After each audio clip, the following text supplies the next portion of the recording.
तो आपके हिसाब से राजनीति में लोगों का क्या विज़न होना चाहिए? क्या उनको सोच के आना चाहिए कि राजनीति ऐसी करनी है या वैसी करनी है, अपना पेट भरना है? देखिए, राजनीति में अगर आप आ रहे हैं और आपको सेवा करने में मज़ा आता है, सुख दुख में पहुंचने में मज़ा आता है, व्यवस्थाओं को बदलने में मज़ा आता है, परिवर्तन आप कर सकते हैं, तो ही राजनीति में आइए। अगर राजनीति में आप इसलिए आ रहे हैं कि आपको ओहदा चमकाना है, तो राजनीति में मत आइए, क्योंकि राजनीति को बहुत निराशा मिली है देश में।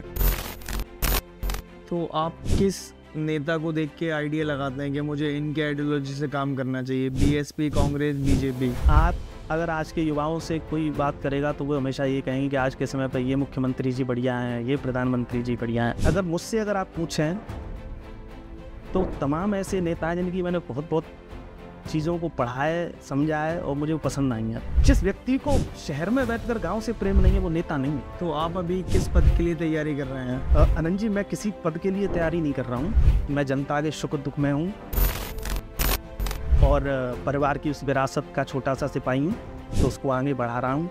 और जो जनता, जो परिवार के बड़े लोग मुझे आशीर्वाद दे देंगे, उसी पद का मैं चुनाव लड़ूँ। तो आपके हिसाब से क्या लगता है, पहले की राजनीति जो थी और अब की जो राजनीति है उसमें क्या फ़र्क आप देखने को मिल रहा है?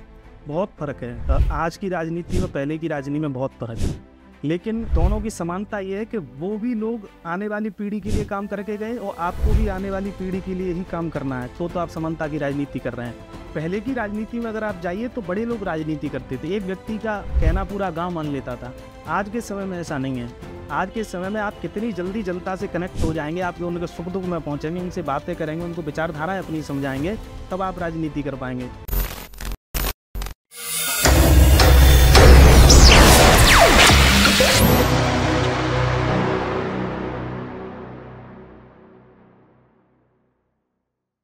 तो जैसा कि आपने बताया कि आपका 70 साल पुराना राजनीतिक इतिहास रहा है, तो आपकी राजनीतिक पृष्ठभूमि क्या है? आनंद जी, मैं आपको एक बात बताऊं, मैं जगनेर ब्लॉक के एक छोटे से गांव से बिलोंग करता हूं, जिसका नाम है कांसपुरा। कांसपुरा? हाँ, वो राजस्थान की सीमा पे है। राजस्थान की सीमा? बिल्कुल, और उत्तर प्रदेश में आता है और आगरा ही जिला है।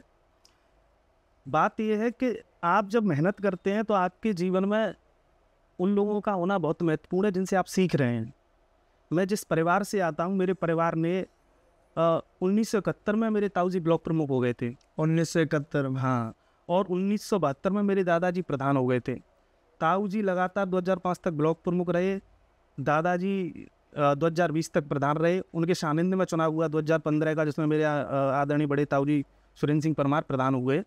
और 2 बार हम लोग जिला पंचायत रहे, 1985 से 90, 95 से 2000 तक। 85 से 90 तक मेरे दादाजी रहे और 95 से 2000 तक मेरी ताई जी रहीं।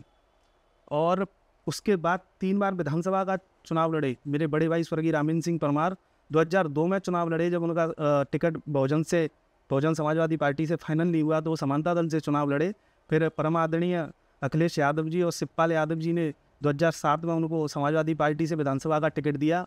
2017 में श्रद्धेय चौधरी अजीत सिंह जी ने और जयंत चौधरी जी ने उन पर भरोसा जताया और खिरार से 2017 में उनको विधानसभा का टिकट दिया। तो काफ़ी 70 साल पुराना राजनीतिक इतिहास रहा है। उसी परिवार का छोटा सा सिपाही हूँ जो इस समय सक्रिय राजनीति में हूँ। तो आपके हिसाब से क्या लगता है, पहले की राजनीति जो थी और अब की जो राजनीति है उसमें क्या फ़र्क आप देखने को मिल रहा है? बहुत फ़र्क है।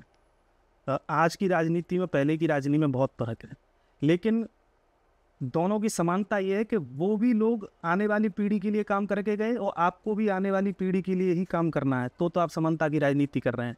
पहले की राजनीति में अगर आप जाइए तो बड़े लोग राजनीति करते थे, एक व्यक्ति का कहना पूरा गांव मान लेता था। आज के समय में ऐसा नहीं है।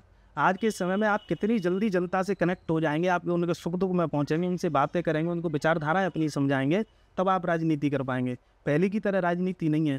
थोड़ा सा ये जो 2014 के बाद राजनीति में जो चेंजेस आए हैं, आपने ये देखा होगा, तो इसमें क्या रहता है कि पहले क्या था कि कोई व्यक्ति गांव में गया, वो बोल के आ गया कि साहब इसको वोट दे देना, ये बहुत बढ़िया है। पहले के लोगों को पता ही नहीं था ये करेगा क्या, इसका विज़न क्या है, काम करना चाहता है कि नहीं चाहता है, बस बड़े लोग हैं और राजनीति कर रहे हैं। अब ऐसा नहीं है। अब तो आपको दरवाजे खटखटाने पड़ेंगे, लोगों से पूछना पड़ेगा आपको कि आपको कोई दिक्कत तो नहीं हो रही है, कोई परेशानी तो नहीं हो रही है, तब आप जाके लंबी राजनीति कर पाएंगे। और इस समय शायद मैं देख पा रहा हूँ कि इस समय युवाओं का दौर चल रहा है। जितना युवा राजनीति में सक्रिय है, शायद ही मैं, हालांकि युवा तो हर फील्ड में ही सक्रिय है, आप देख रहे होंगे, लेकिन राजनीति में लोग ज़्यादा आ रहे हैं। राजनीति में इसलिए आ रहे हैं, महत्वपूर्ण ये नहीं है कि युवा राजनीति कर रहा है, महत्वपूर्ण ये कि क्यों कर रहा है। क्यों कर रहे हैं? आज का युवा नौकरी की तरफ नहीं भाग रहा, राजनीति की तरफ भाग रहा है। अगर आप देखा जाए तो आज का युवा चाहता है कि बदलाव हो। आप ये समझिए कि जिस स्टूडियो में आप बैठे हुए हैं, आपके पिताजी ने नहीं ये काम किया होगा, आप कुछ ऐसा करना चाह रहे हैं जो अलग हो सबसे। सही बात है। ऐसे ही आज का युवा चाहता है कि वो अलग से काम करे। आप एक बात बताइए, अगर मैं राजनीति कर रहा हूँ, तमाम मेरे जैसे युवा मेरे ब्लॉग में राजनीति कर रहे हैं, और केवल आप अपनी ही राजनीति करेंगे, तो वो व्यक्ति जो 15 साल 20 साल बाद पढ़ लिख के तैयार होगा, वो क्या कहेगा कि हमने एक ऐसे युवा को चुना जो कुछ भी करके नहीं गया, कुछ भी कर नहीं पाया। हाँ, तो जो बुजुर्ग नहीं कर पाए, शायद उनकी राजनीति इस तरीके की रही होगी। आज के जो युवा हैं, जिनको पता है कि एसडीएम साहब से कैसे बात करनी है, उनको पता है कि डीएम साहब से कैसे मिलना है, उनको पता है कि दरोगा जी को कैसे बात करनी है, एसएचओ साहब से कैसे बात करनी है। खासकर यही महत्वपूर्ण है युवाओं के लिए। आप जाइए और लोगों तक पहुंचिए और ये भरोसा दिलाइए कि अगर आप राजनीति कर रहे हैं तो केवल बदलने की राजनीति कर रहे हैं, परिवर्तन की राजनीति कर रहे हैं, किसी को दबाने की, धमकाने की, इन चीज़ों में मत पड़िए। बहुत समय नहीं है, इंसान के पास बहुत अल्प समय रहता है। अगर आप इन चीज़ों में, गद्दी हमेशा किसी की नहीं रहती, समय किसी का एक सा नहीं रहता है। आपने एक शेर सुना होगा कि वो अहले जुनू वो हाथों में पत्थर बदलते रहते हैं, हम अहले जुनू सर बदलते रहते हैं। ये दबदबा, ये हुकूमत, ये नशा, ये दौलत, सब किराएदार हैं, घर बदलते रहते हैं। और आपने एक वो गीत सुना होगा जो पुराने लोग बहुत सुनते हैं, उनकी 2 पंक्तियां अगर आप जीवन में याद रखेंगे तो शायद आपको पता चल जाएगा। बताइए कौन सी 2 पंक्तियां हैं? कि एक गीत है कि मैं पल दो पल का शायर हूँ, पल दो पल मेरी जवानी, उसमें 2 पंक्तियां हैं। बहुत मिलेंगे खिलते नगमों की गिनती करने वाले, हमसे बेहतर कहने वाले, तुमसे बेहतर सुनने वाला। आज जिस जगह पर मैं बैठा हूँ, 2 दिन बाद यहाँ और कोई होगा, 4 दिन बाद यहाँ और कोई होगा। तो समय किसी के लिए नहीं ठहरता। जब तक आपको समय मिला है, जिस चीज़ के लिए मिला है, उसमें आप ये सोचिए कि इसको कैसे बेहतरीन करके जाऊँ, कैसे अच्छा बना के जाऊँ, कैसे इसको व्यवस्थाएं बदल दूँ, कैसे जो आने वाली पीढ़ी उसको समस्या नहीं हो। मैं ये देख पाता हूँ अपने ब्लॉग में कि जो वार्ड की नेतागिरी कर रहे हैं, जो पंचायत की नेतागिरी कर रहे हैं, उनको ये नहीं पता कि आपके पंचायत में लाइब्रेरी है कि नहीं है, उनको ये नहीं पता है कि कंप्यूटर सेंटर है कि नहीं है, उनको ये नहीं पता है कि वृद्धा पेंशन कितने की हैं, उन्होंने ये नहीं पता है कि विधवा पेंशन कितनों की हैं, उन्हें ये नहीं पता है कि जो ओडीए प्लस पंचायतें हैं उनमें जलभराव हो रहे हैं, और वहाँ के जनप्रतिनिधियों को इतना भी नहीं पता। एक तो इसमें गलती पंचायत के लोगों की है और ऊपर जो अधिकारी बैठे हैं उन लोगों की है। देखिए, अधिकारी तो ये चाहते हैं, वो ये चाहते हैं कि ऐसे जनप्रतिनिधि हमारे यहाँ चुन के आए जो कुछ जानते नहीं हो, आंखों में आंखें डालकर हमसे प्रश्न ना करें। अधिकारी ये चाहता है। अधिकारी कभी नहीं चाहता कि ऐसा जनप्रतिनिधि मेरे पास चुन के आए जो मेरी आंखों में आके डालकर मुझसे बात करे कि भाई ये काम हुआ कि क्यों नहीं हुआ। इसीलिए 70 साल से हम लोग उन चीज़ों के लिए लड़ रहे हैं जिनको अब तक तो लड़ना ही नहीं चाहिए था। और मैं कह रहा हूँ कि आने वाली पीढ़ी पढ़ाई के लिए तड़पेगी अगर आप इस समय काम नहीं कर पाए तो। कहाँ कहाँ भगाओगे उनको, कितना पैसा इकट्ठा करोगे बाहर जाने के लिए। एक कंप्यूटर सीखने वाले लड़के की नौकरी की शुरुआत 25,000 से होती है। आप एक कंप्यूटर सेंटर नहीं खोल पाए। एक लाइब्रेरी पढ़ने के लिए एक बच्चा, मेरी पंचायत में तमाम बच्चे बाहर पढ़ने के लिए जाते हैं जो 2-2 हज़ार रुपये उनको महीना देना पड़ता है। और मैंने बीडीओ साहब और एडीओ साहब से बात करके, वहाँ के प्रधान जी से बात करके अपनी सचिवालय में मुफ्त में एक लाइब्रेरी खुलवा दी। और मैं जब अगली बार गया तो उसमें 20-25 बच्चे पढ़ रहे थे। तो ये तो मतलब ऐसे, इससे आपको देखिए, आप अपने लिए अगर राजनीति में आए हैं तो बिल्कुल मत, बिल्कुल बताइए। अगर आप दूसरों के लिए परित सरस धर्म नहीं भाई, जब आप दूसरों के लिए आए हैं तो राजनीति में आइए। आपका एक ही उद्देश्य होना चाहिए, एक ही लक्ष्य होना चाहिए। परिवर्तन चाहे समाज के स्तर पर करें, चाहे पारिवारिक स्तर पर करें, चाहे क्षेत्र के स्तर पर करें, चीज़ों को बदलने के लिए अगर आप आए हैं तो राजनीति करिए। मैं तमाम युवाओं से कहना चाहता हूँ, बहुत बहुत स्वागत है उनका राजनीति में, अगर वो बदलाव के लिए आए हैं। केवल अपना ओहदा बनाने के लिए आए हैं, केवल अपनी चीज़ें बदलने के लिए आए हैं, केवल अपने को लाभ पहुंचाने के लिए आए हैं, तो वो कतई राजनीतिक जैसी चीज़ों में ना पड़ें। और आज के समय में थोड़ा सा युवाओं के लिए दिक्कत आ रही है अनंत जी कि तो उनके साथ एक प्रश्न ज़रूर उठता है जब वो समाज में वोट के लिए जा रहे हैं या संघर्ष कर रहे हैं कि अभी उम्र क्या है, राजनीति करने की अभी उम्र क्या है। तो मैं तमाम युवाओं को आपके माध्यम से संदेश देना चाहता हूँ कि आप उस जिला कलेक्टर से बहुत बड़े हैं जो 21 साल की उम्र में पूरे जिला को संभाल लेता है। आपकी उम्र अगर 28 साल, 29 साल, 30 साल है तो आप अपने आप को छोटा मत समझिए, क्योंकि इसी देश में रविंद्र सिंह भाटी की उम्र 28-29 साल है, वो विधायक बन के बैठे हुए हैं शिव से। इसी उम्र में एक लंदन से पढ़ी हुई महिला लड़की जो कैराना से इकरा संजी सांसद है, उनकी उम्र क्या है? प्रिया सरोज जी की उम्र क्या है? नीरू यादव सरपंच है राजस्थान में, उनकी क्या उम्र है? और सबसे अच्छी चीज़ मैं आपको बताऊं, आपके पॉडकास्ट के माध्यम से किसी ने नहीं बताई होगी, भोपाल के यहाँ एक पंचायत है, भोपाल में, हाँ, वहाँ की पंचायत की प्रधान है भक्ति शर्मा। भक्ति शर्मा, हाँ, जो पढ़ के आई हैं विदेश से। तो उनसे ये पूछा गया कि आप राजनीति में क्यों आएंगे, तो उनका एक मार्मिक उत्तर था, मैं हमेशा याद रखता हूँ। उन्होंने कहा कि अगर हम जैसे युवा, हम जैसे पढ़े लिखे लोग अगर राजनीति में नहीं आएंगे तो हमारे ऊपर वो लोग शासन करेंगे जिनका ना कोई विजन है, ना जिनकी कोई सोच है। वो रूढ़िवादी व्यक्ति ना आपका भला करेंगे ना समाज का भला करेंगे। तमाम युवा जो कहीं भी मेहनत कर रहे हैं, कहीं भी संघर्ष कर रहे हैं, आप आइए, बदलने की जिम्मेदारी आपकी है। तो आपके हिसाब से राजनीति में लोगों का क्या विज़न होना चाहिए? क्या उनको सोच के आना चाहिए कि राजनीति ऐसी करनी है या वैसी करनी है, अपना पेट भरना है?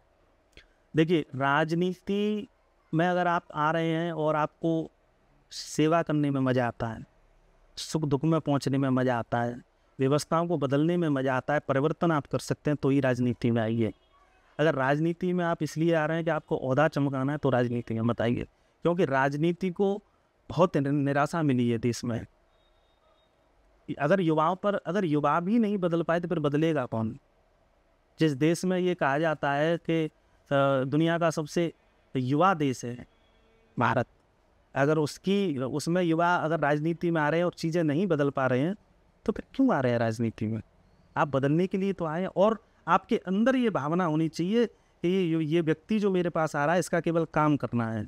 आपके अंदर ये भावना नहीं होनी चाहिए कि इससे कोई बदला लेना है, इसने मुझे वोट दिया है कि नहीं दिया है। अगर आप वोट की राजनीति, बदले की राजनीति करना चाह रहे हैं, तो मैं यहाँ के आपके पॉडकास्ट के माध्यम से कह रहा हूँ, आपकी राजनीति में उम्र बहुत छोटी है, आप नहीं कर पाएंगे इतनी लंबी राजनीति अगर आप बदले की भावना से राजनीति करेंगे। मैं आपको एक दृश्य दिखाना चाहता हूँ, कल का ही है। मध्य प्रदेश के दो बहुत बड़े नेता हैं, ज्योतिराज सिंधिया जी और दिग्विजय सिंह जी। दिग्विजय नाथ तिवारी, हाँ, दिग्विजय सिंह हैं महाराज हैं वो, और सिंधिया जी भी महाराज हैं, और दोनों ही परिवारों का ठीक संबंध नहीं है, और वो कांग्रेस में है दिग्विजय सिंह जी, और सिंधिया जी बीजेपी में हैं। तो कल एक सेमिनार था भोपाल में, और सिंधिया जी वहाँ पर चीफ गेस्ट थे। तो वो मंच पर आए, उन्होंने देखा कि दिग्विजय सिंह जी आगे बैठे हुए हैं, तो उन्होंने वहाँ अपनी कुर्सी छोड़कर उनको नमस्कार करने के लिए आए और उनको ले जाके अपनी जगह, अपनी बगल में बिठाया। तो इसका मतलब ये है कि राजनीति आपको मतभेद सिखा सकती है, लेकिन मनभेद नहीं सिखा सकती। मनभेद नहीं सिखा सकती। हाँ, तो अगर आप बदले की भावना से किसी से राजनीति करना चाह रहे हैं कि इसने मुझे वोट दिया है तो मैं इसका काम करूँगा, अगर इसने वोट नहीं दिया है तो मैं इसका काम नहीं करूँगा। अगर नहीं दिया है वो कौन है? जब देश के प्रधानमंत्री लाल किले से कहते हैं 140 करोड़ देशवासी, तो उसमें वो भी तो हैं जिन्होंने उनको वोट नहीं दिया। सारे ही हैं। आपको जो वोट दे रहे हैं वो भी आपके हैं, जो आपको वोट नहीं दे रहे हैं वो भी आपके हैं। तो आपका एक ही ध्येय होना चाहिए, केवल और केवल काम। आप काम करने के लिए चुने गए हैं, बस, इससे ज़्यादा आपका कुछ नहीं होना चाहिए। और फिर देखिए आपको मज़ा आएगा राजनीति करने में। बदले की भावना से काम करेंगे तो राजनीति की उम्र छोटी है अनंत जी, 5 साल बस। उसके बाद आपको जनता मौका दे नहीं दे कोई पता नहीं। तो आप अभी किस पद के लिए तैयारी कर रहे हैं? अनंत जी, मैं किसी पद के लिए तैयारी नहीं कर रहा हूँ। मैं जनता के सुख दुख में हूँ, और परिवार की उस विरासत का छोटा सा सिपाही हूँ, तो उसको आगे बढ़ा रहा हूँ।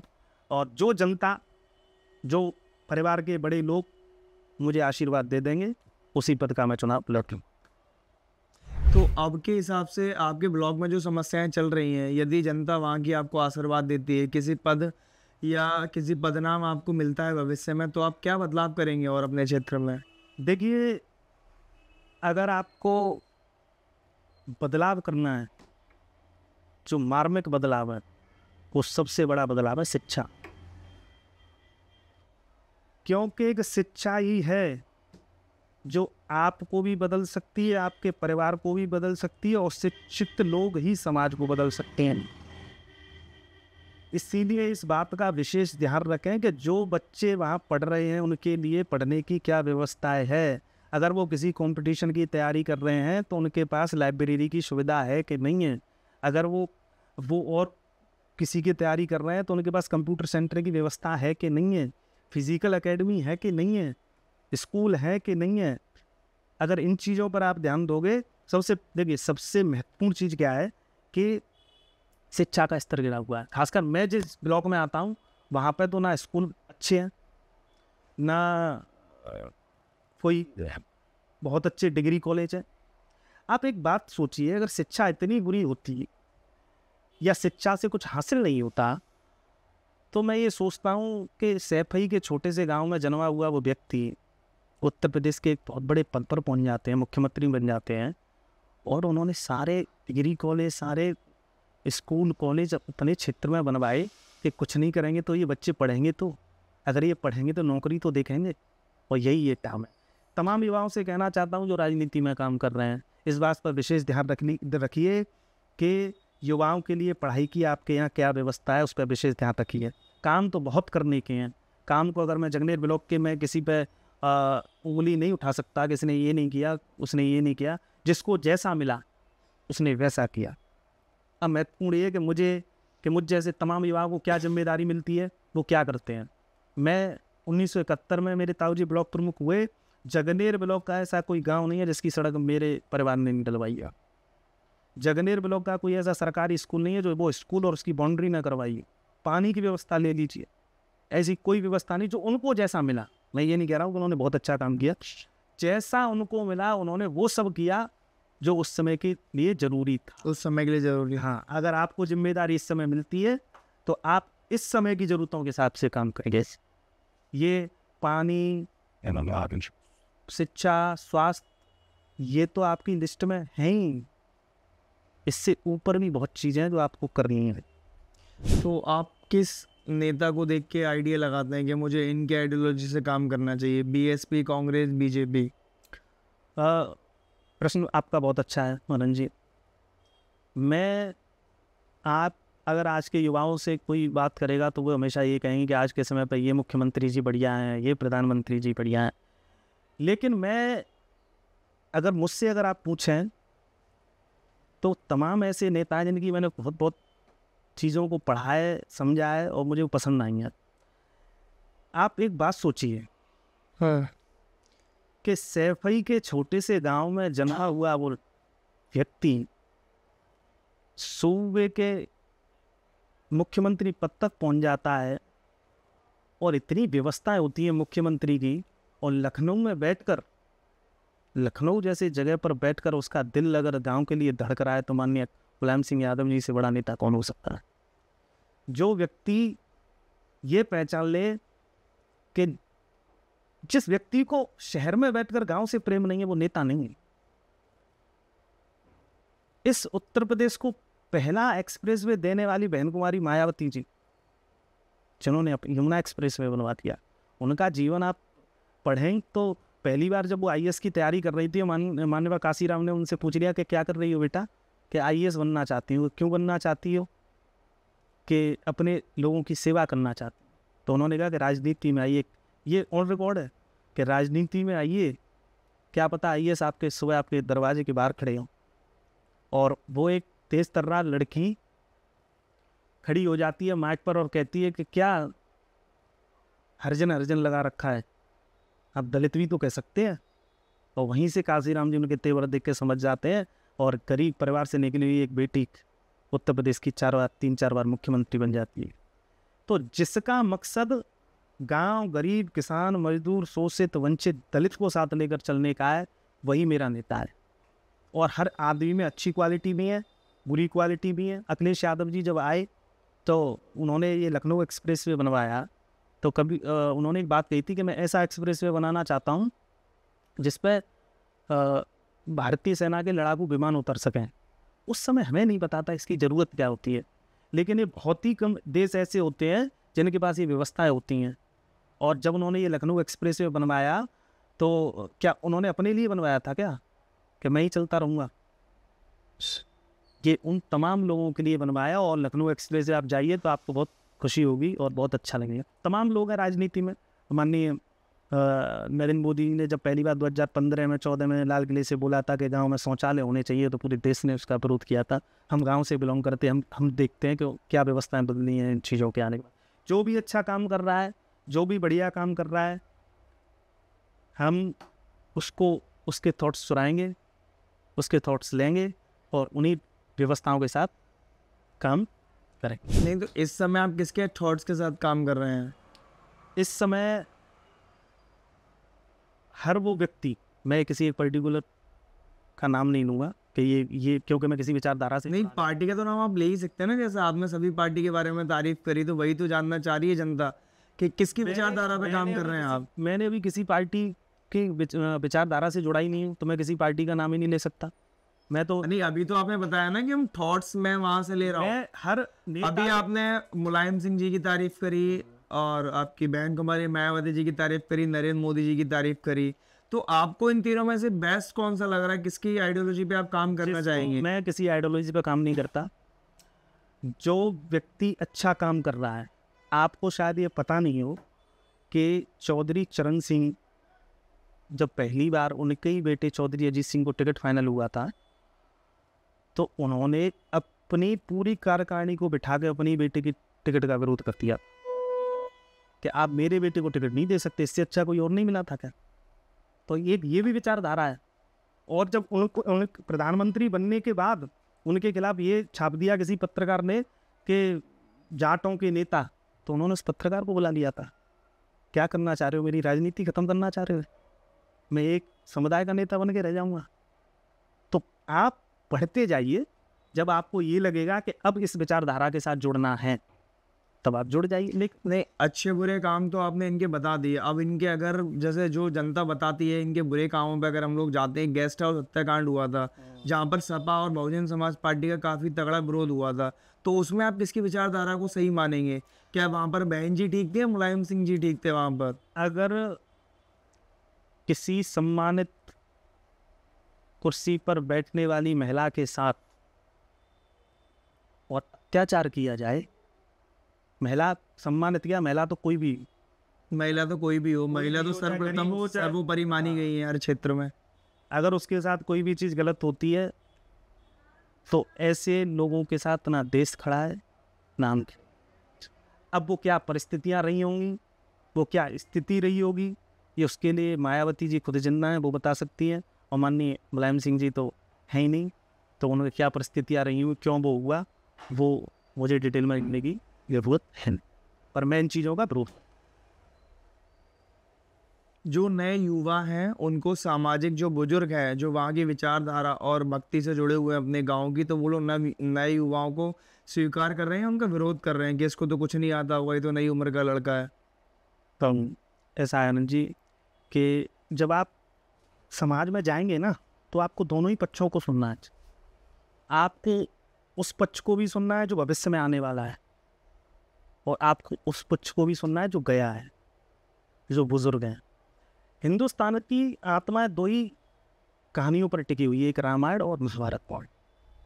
और इसमें दोनों में ही बुजुर्ग थे। रामायण में एक प्रसंग ये आता है कि सुबह दशरथ जी जगे और उन्होंने अपना चेहरा कंघी करते हुए शीशे में देखा, तो एक सफ़ेद बाल आ गया। उस सफ़ेद बाल को देखते हुए उन्होंने गुरु वशिष्ठ से कहा कि अब मेरा समय नहीं है इस गद्दी पर बैठने, अब मेरे ही पुत्र को अयोध्या का राजा बना दिया जाए। और इसी रामायण में एक और घटना ऐसी आती है जहाँ बुजुर्ग, मैं आपको बताना चाहता हूँ कि समाज में संतुलन कैसे पैदा होता है। जिसकी जहाँ ज़रूरत है उसको वहाँ प्रयोग करना पड़ेगा। जहाँ सुई से काम हो सकता है वहाँ तलवारें काम नहीं करती, और जहाँ तलवारों से काम हो सकता है वहाँ सुई काम नहीं करती। एक प्रसंग आता है रामायण में, भगवान श्री राम पूरी सेना के साथ समुद्र के किनारे बैठे हुए हैं, उनमें ये क्षमता है कि समुद्र को एक बाण में सुखा सकते हैं। और उन्हीं के बगल में उस पूरी टोली में एक बुजुर्ग बैठे हुए हैं 80 साल के जामवन जी, और वो निर्णय लेते हैं कि हम तो नहीं जा सकते, लेकिन हमें से एक युवा है जो उड़कर भी जाएगा, समुद्र को पार करके भी जाएगा, सीता जी तो छोड़िए पूरे रावण की लंका से पता लगा के आएगा कि सीता जी कहाँ है। तो जब बुजुर्गों को ये पता चल जाए कि अब उड़ने के समय इस व्यक्ति का है, तो तमाम समाज के हों, परिवार के हों, क्षेत्र के हों, उनको ये निर्णय लेना चाहिए कि अब इस व्यक्ति को उड़ाने का समय है और ये हमारा काम कर सकता है। और ये तमाम युवाओं के लिए मेरा संदेश है, इस समय जब युवा राजनीति में जा रहे हैं तो बहुत षड्यंत्र रचे जाते हैं। जब भी कोई युवा किसी भी क्षेत्र में निकलता है तो उसको हराने के लिए पूरे प्रयास किए जाते हैं। मैं युवाओं से कहना चाहता हूं कि अगर आप निकल गए हैं तो ये तैयारी चल रही होगी कि इसको घेर कर मार दिया जाए। मैं युवाओं से कहना चाहता हूं कि महाभारत में अभिमन्यु को घेर कर मारने वाले इतिहास में कहीं अमर नहीं है, और एक युवा निकल गया उस युद्ध में और वो उस युद्ध को हारते हुए भी अमर हो गया। तो ये आपको तय करना है कि ये लड़ाई अभिमन्यु वाली है कि यह षड्यंत्रों वाली है। और महाभारत की एक और कहानी मुझे बहुत पसंद आती है आनंद जी, कि जब अभिमन्यु गए हैं उस युद्ध में तो सबसे पहले उनका मुकाबला भीष्म पितामह जी से होता है। भीष्म पितामह जी। तो भीष्म पितामह से उनका मुकाबला होता है तो वो ये कहते हैं कि बाबा आप तो प्रधान सेनापति हैं, मैं कैसे लड़ सकता हूँ आपसे? आप तो प्रधान सेनापति हैं, क्या ये सही नहीं है कि सारे नियम आपने ही बनाए थे? क्या आपने ये नियम नहीं बनाया था कि एक व्यक्ति से युद्ध करेगा? और भीष्म पितामह ने कहा कि बालक ये युद्ध करने का समय, ये बातचीत करने का समय नहीं है, और उन्हें घेर कर मार दिया गया अभिमन्यु जी को। हाँ, इसका मतलब ये है कि आप कितने भी भीष्म प्रतिज्ञा वाले हों, आपसे मौत कितना भी आपसे पूछ कर आए, लेकिन आप गलत के साथ खड़े हैं तो आपको 6 महीने सरसैया पर लेटना ही पड़ेगा।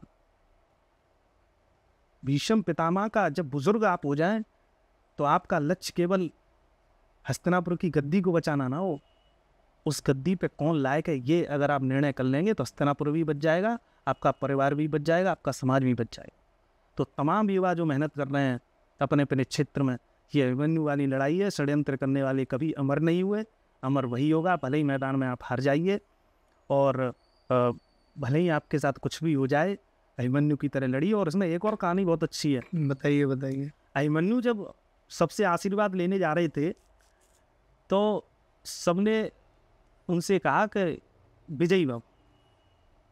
और भगवान श्री कृष्ण के पास जब वो आशीर्वाद लेने गए हैं तो उन्होंने कहा कि यशस्वी भव। द्रौपदी वहीं कहते, द्रौपदी ने कहा हे केशव मुझे समझ में नहीं आया आपने ये आशीर्वाद क्यों दिया? सबने कहा कि यार ये रणभूमि में जा रहा है तो विजयी होकर आए, आप कह रहे हैं कि यशस्वी भव। तो भगवान श्री कृष्ण ने जवाब दिया, और ये तमाम उन युवाओं के लिए मेरी तरफ से है और ये शायद उनमें नई ऊर्जा का संचार करेगा। तो उन्होंने ये कहा कि द्रौपदी युद्ध में कब पराजय हो जाए कब विजय हो जाए ये तो मुझे नहीं पता, पर मैं चाहता हूँ कि इस परिवार से ये युवा जब लड़ने जा रहा है तो इसका यश इतना अमर हो जाए कि महाभारत की जब अनादिकाल तक बात चले तो पहले पृष्ठ पर अभिमन्यु का नाम आए।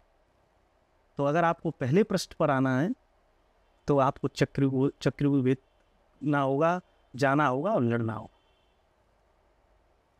और अगर आपको कोई रोकने आ रहा है, रोकने तो आते हैं राजनीति में लोग। अच्छा, जब आप अच्छा करेंगे तो रोकने तो आएंगे, अच्छा करेंगे बुरा भी करेंगे तो अभी लोग विरोध तो करेंगे। हाँ, अगर आप अच्छा करने जा रहे हैं, अगर आपको कोई रोकने आ रहा है तो हाँ जी, आदियों की जिद है जहाँ बिजलियाँ गिराने की, हमारी भी जिद है वहाँ आशियाँ बनाने की।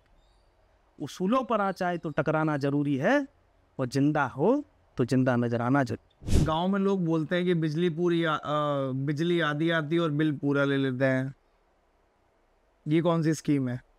हाँ, ये थोड़ा सा आपका मार्मिक प्रश्न है। बिजली देखिए जितना सरकार दे रही है उतना बिजली नहीं पहुँचते। क्यों नहीं पहुँच रही है? अब जो तो सत्ता में बैठे हुए लोग हैं उनको अब अच्छा मैं एक और बात बता दूंगा आपको। बिजली की अगर समस्या नहीं होती उत्तर प्रदेश में तो यहाँ के बिजली मंत्री अपनी अधिकारियों से ये कहते कि मैं गुस्से में आया हूँ, और ये आपने वीडियो देखी भी होगी, कुछ ना कुछ तो मामला गड़बड़ है जिससे बिजली खराब हो रही है। और गांव की दिक्कत क्या है मैं आपको बताऊं कि किसी के पास बिजली के बिल आते हैं, किसी के नहीं आते। तो ये तो सरकारी तंत्र में दिक्कत है। आप व्यक्ति का वो नहीं कर सकते, गांव में कोई बिजली के बिल नहीं देना चाहता, सरकारी तंत्र में दिक्कत है। और उसके बाद माननीय ऊर्जा मंत्री के बाद फिर माननीय मुख्यमंत्री जी ने मीटिंग लिया है बिजली विभाग के लोगों को, क्यों शिकायतें इतनी आ रही हैं आपके पास? अगर उत्तर प्रदेश के किसानों को बिजली टाइम से नहीं मिलेगी, उत्तर प्रदेश के गांव को बिजली टाइम से नहीं मिलेगी, तो फिर बिजली मिलेगी किसको? तो अगर बिजली विभाग में कोई भी समस्या है तो उसको सरकार को चिंतन करना चाहिए, अपने अधिकारियों को बिठाना चाहिए, और ऐसा चल भी रहा है। लेकिन सबसे बड़ी दिक्कत है कि अपने ही विभाग के अधिकारियों से माननीय ऊर्जा मंत्री नाराज हैं, तो आप समझ जाइए कि स्थिति क्या हो सकती है। तो नाराज क्यों हुआ? नाराज ये कि समय पर बिजली ना पहुंचना, लोगों को परेशानी होना, गांव में दिक्कत होना, बिजली के रेट्स हाई करना, किसी का बिल किसी को थमा देना, बिना गरीब है बेचारा उस पर बिजली का बिल भरने के लिए उसकी बिजली काट देना, ट्रांसफार्मर ना पहुंचना टाइम पे, ट्रांसफार्मर में दिक्कत आ रही है तो उसको जही साहब ना सुनना।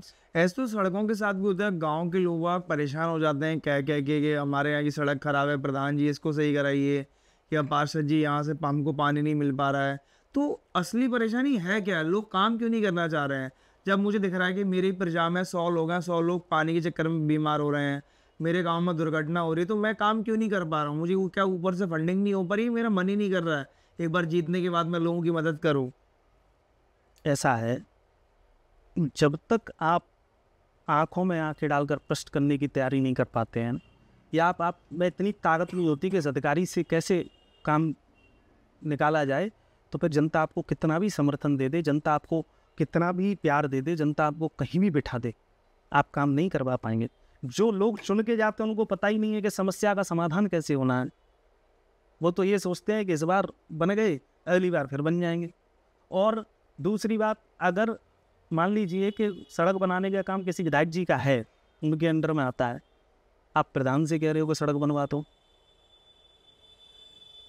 आपको ये पता होना चाहिए कि कैंसर का इलाज कहाँ होता है और डायबिटीज का इलाज कहाँ होता तो ये सारी चीज तो प्रधान जी बताएंगे ना, व्यक्ति पेट से थोड़ी सीख कर आएगा प्रधान कि उसको क्या करना है क्या नहीं करना है गाँव में। है। प्रधान जी से संबंधित व्यक्तियों को मैं आपको बता दूं, अब जिनको खुद ही 5 साल ये नहीं पता हो कि किसका मतलब क्या है, तो वो पब्लिक से क्या कहेंगे, इसका समाधान यहाँ से हो जाएगा। तो भ्रष्ट कौन है? भ्रष्ट हर वो व्यक्ति है जो काम करना नहीं चाह रहा है, चाहे आपका चुनाव हुआ हो, और जो अधिकारी लेवल के लोग हैं वो तो चाहते हैं कि हम बच जाएं काम करने से। आपको मैं बताऊं, एक चीज़ आपको बताना चाहता हूं कि 95 में मेरे ताई जी जिला पंचायत लीड, और आपको पता है कि जिला पंचायत का वोट कैसे जाता है। मेरे परिवार, पहला कांसपुरा परिवार ऐसा है, हमने जनता की हितों के लिए, जनता की रक्षा के लिए जिला पंचायत अध्यक्ष जी से 1 भी रुपए नहीं लिया वोट का, 1 भी रुपए 95 में। और उसके बदले में मेरे गांव को पहली बार सड़क देखने का अगर सौभाग्य प्राप्त हुआ तो हमारे कार्यकाल में, मेरे ताऊ जी के कार्यकाल में देखने का प्राप्त। जब आपकी इच्छा काम करने की आ जाएगी तो फिर आपके लिए पद मायने नहीं रखते। अगर आप पद पर बैठकर काम नहीं कर रहे हैं तो फिर आप जनता के साथ आप कितना गलत कर लेंगे? 5 साल ही तो कर पाएंगे आप, अपने साल तो 50 साल के नहीं कर पाए। जनता को ये समझना चाहिए कि संविधान में पहली पंक्ति ये आती, वी द पीपल, हम सब लोग। अगर कोई नेता आपसे ये कहता आप कौन है, तो उसी क्षण आपको समझना चाहिए कि उस नेता को बदलने का समय आ गया है। लोकतंत्र में अगर आप चुने हुए नेता के दरवाजे को रात के 12 बजे नहीं खटखटा सकते हैं तो आप नेता नहीं चुन पा रहे हैं, आपने कोई और व्यक्ति चुन लिया। और ये आपने पढ़ा भी होगा मेघदूत में, महाकवि कालिदास ने लिखा है कि वो अपनी राजा दुष्यंत अपनी महिला जो उनकी पत्नी थी उनको जंगल में छोड़ आते हैं, वो प्रसव से होती हैं, और वो रात को मिलने जाती हैं तो उनका द्वारपाल कह देता है, वो उनकी माँ कहती है कि मैं मिल सकती हूँ क्या महाराज से, तो उनका द्वारपाल कहता है कि आप, ये एक राजा का कर्तव्य है और ये जनता का हक भी है कि अगर वो कष्ट में है तो 12 बजे अपने राजा के, अपने नेता के अपने विधायक के, अपने सांसद के, जो भी चुना हुआ नेता है उसके दरवाजे को खटखटा सकती हैं, और उसका धर्म बनता है वो रात को 12 बजे पूछे जाके कि भाई आपको कोई दिक्कत है कि नहीं है। तो भ्रष्टाचार की अगर आप बात कर रहे हैं तो भ्रष्टाचार नेताओं में भी है, क्योंकि जो आपके लिए 50 लाख करोड़ खर्च करके जब आप चुनाव में अपने नेता से ये कह रहे हैं कि आपको हमें तो साहब ये चाहिए, ये खाना है, ये पीना है, जब 1 करोड़ खर्च करके आपके लिए वो आप उसको चुन लोगे 1 करोड़ रुपया खर्च करवा के, तो आपके लिए विकास करेगा? आपसे ही पूछना चाह रहा हूँ। नहीं करेगा, फिर तो नहीं विकास करेगा। तो आप युवाओं को क्या संदेश देना चाहते हैं? मैं युवाओं से भी कहना चाहता हूँ और समाज के लोगों से भी कहना चाहता हूँ, शिक्षित व्यक्ति को चुनिए, जो काम कर सकता है उसको चुनिए, जिसकी भाषा बढ़िया है उसको चुनिए, जिसके भाव अच्छे हैं उसको चुनिए, क्योंकि सबरी के बेर झूठे थे, भाव मीठे थे। भाव अगर आपके काम करने के लेंगे तो फिर आप क्या करेंगे? और युवाओं को कहना चाहता हूँ कि ये समय चीज़ों को बदलने का है। जिस भी क्षेत्र में जहाँ भी आप हैं, जो भी आप कर रहे हैं जिससे परिवर्तन आ सकता है, करिए। जिम्मेदारी ईश्वर ने आपको दी है, अपने कंधे मजबूत करिए और लोगों तक अपनी भावनाओं को पहुँचाइए, अपने काम को पहुँचाइए और क्रांति के रूप में काम करिए।